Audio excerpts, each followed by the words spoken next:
Hello बच्चों, इस video में हम लोग डिस्कशन करेंगे कि किसी भी स्प्रिंग को अगर n इक्वल पार्ट में कट कर दिया जाए तो उसका न्यू स्प्रिंग कांस्टेंट क्या होगा। ठीक है, और उसके बाद हम लोग एक न्यूमेरिकल ऑब्जेक्टिव न्यूमेरिकल है, इसको भी हम लोग डिस्कशन करेंगे। A spring of force constant k is cut into 3 equal pieces. If these 3 pieces are connected in parallel, find the force constant of the combination. ठीक है, सो आइए हम लोग सॉल्व करेंगे। तो इससे पहले बेसिक कंसेप्ट को समझ लिया जाए। ठीक है, सो मान लीजिए कोई स्प्रिंग है, ठीक है, लेट से इसका स्प्रिंग कांस्टेंट k है, ठीक है, लेंथ x है, ठीक है। सो फोर्स इस पर क्या होगा, मान लीजिए स्ट्रेच करने के बाद इसका लेंथ x है, सो फोर्स कांस्टेंट क्या होगा इसमें, F इक्वल टू के x.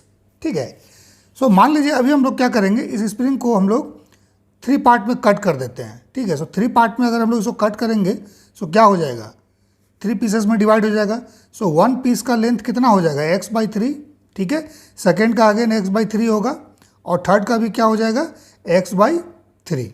Okay, so same force, अगर सेम फोर्स इसमें अप्लाई किया जाए न्यू स्प्रिंग में जिसका लेंथ इच पार्ट का x/3 है, अगर सो सेम फोर्स अगर इसमें अप्लाई कीजिएगा सो क्या हो जाएगा, force equal to k dash x/3।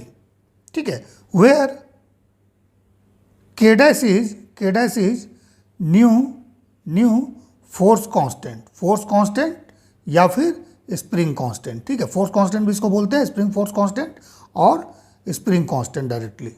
ठीक है, ऐसा हो जाएगा। ठीक है, अब देखिए सेम फोर्स हम लोगों ने अप्लाई किया, सो इसका मीनिंग क्या है कि इस दोनों को हम लोग इक्वेट कर सकते हैं। ठीक है, सो के एक्स क्या हो जाएगा, k x equal to k dash x/3। Clear है, सो के का वैल्यू क्या होगा, k dash by 3, where k dash is the new spring constant. So k dash क्या हो जाएगा, दैट इज 3k। ठीक है, सो इसका मतलब ये है कि अगर किसी स्प्रिंग को 3 इक्वल पार्ट में हम लोग डिवाइड करेंगे तो न्यू स्प्रिंग कांस्टेंट जो होगा वो 3 times the old spring constant हो जाएगा। ठीक है, सिमिलरली अगर स्प्रिंग को हम लोग n इक्वल पार्ट में डिवाइड करेंगे, n इक्वल पार्ट में, ठीक है, सो न्यू कांस्टेंट क्या होगा, new K dash is equal to n into K. इसको याद रखिएगा। ठीक है, अगर n इक्वल पार्ट में डिवाइड किया जाए सो न्यू स्प्रिंग कांस्टेंट जो होगा ओल्ड स्प्रिंग कांस्टेंट में n से मल्टीप्लाई हो जाएगा। ठीक है, अब इस क्वेश्चन में क्या किया गया है, जो न्यू स्प्रिंग है that is the 1/3 of the original spring, इस तीनों पार्ट को हम लोगों ने क्या किया, पैरेलल में कनेक्ट कर दिया। ठीक है, सो इस तरह से पैरेलल कॉम्बिनेशन इसका बना दिया गया। ठीक है,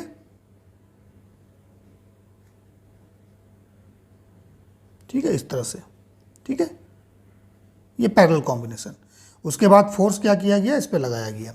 ठीक है, सो new spring constant each spring का कितना होगा, 3k पैरेलल में कनेक्ट किए हैं, सो k इक्विवेलेंट क्या हो जाएगा, इसके बाद 3k plus 3k plus 3k, यही होता है k1 plus k2 plus k3। इस तरह से पैरेलल में हम लोग करते हैं।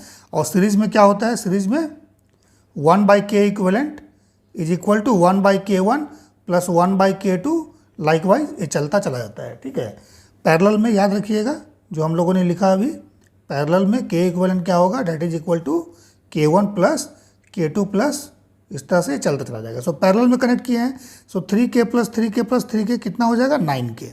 ठीक है, सो अगर किसी स्प्रिंग को 3 इक्वल पार्ट में डिवाइड कर दिया जाए और सारे पार्ट को पैरेलल में कनेक्ट कर दे, so new effective spring constant जो होगा इस पैरेलल कॉम्बिनेशन का, डेट इज 9k। ठीक है, अब एक क्रॉस वेरिफिकेशन कीजिए, cross verification.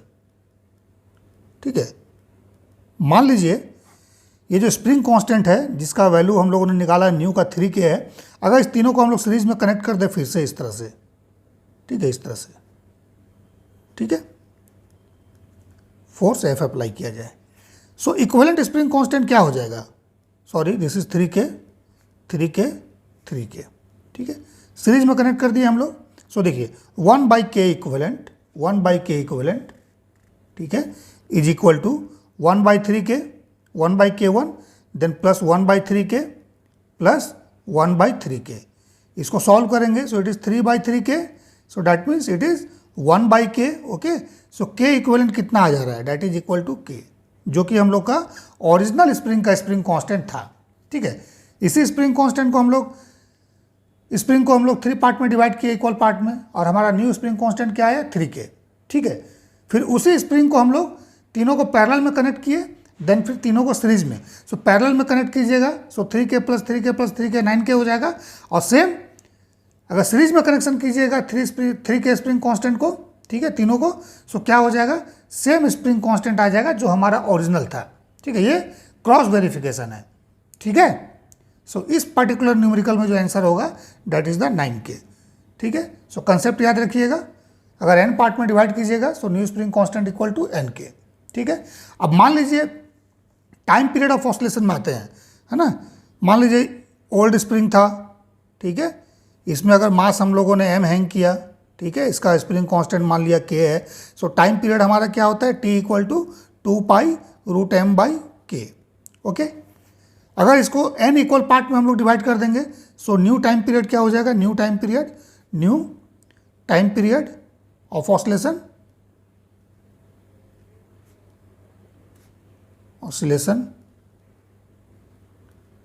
With each spring के साथ, ठीक है। 3 पार्ट में हम लोगों ने डिवाइड किया इसको, सॉरी n पार्ट में हम लोगों ने डिवाइड किया, सो new spring constant k dash कितना हो जाएगा, that is n times the original nk, ठीक है। अब इसके साथ हम लोग कनेक्ट करेंगे, मान लीजिए ऑसिलेशन टाइम पीरियड हम लोगों को निकालना है, इस तरह से स्प्रिंग है, ये आपका nk हो गया, एक सिंगल पार्ट n पार्ट में डिवाइड किया, और एक सिंगल पार्ट को लेके हम लोग उससे एक मास कनेक्ट कर दिया और इसको ऑसिलेशन कराए।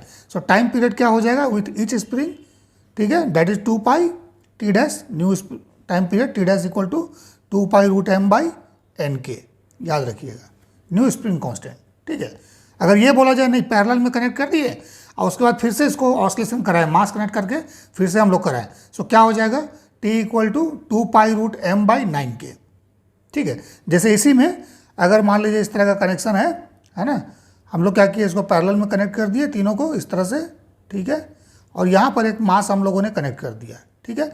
सो न्यू स्प्रिंग कांस्टेंट क्या था, कट करने के बाद 3k और 3k, ठीक है। सो अब इसका ऑसिलेशन टाइम पीरियड अगर निकालने के लिए बोला जाएगा, सो t = क्या हो जाएगा, 2π इसका मास मान लिया बॉडी का m है, सो m/k इक्विवेलेंट इसका, सो यहाँ पर हो जाएगा ये 9k, ठीक है। सो देखिए सेम स्प्रिंग को कट किया गया, पैरेलल में कनेक्ट किया गया, सो ऑसिलेशन टाइम पीरियड, ठीक है, कट किया गया, ईच पार्ट को हैंग किया गया, उससे मास अटैच किया गया, ऑसिलेशन टाइम पीरियड किस तरह से निकालेंगे। So these are the basic concept, इसको याद रखने का है, ठीक है, ओके। देख लीजिएगा आप लोग फिर से वीडियो को पॉज करके एक बार, ठीक है।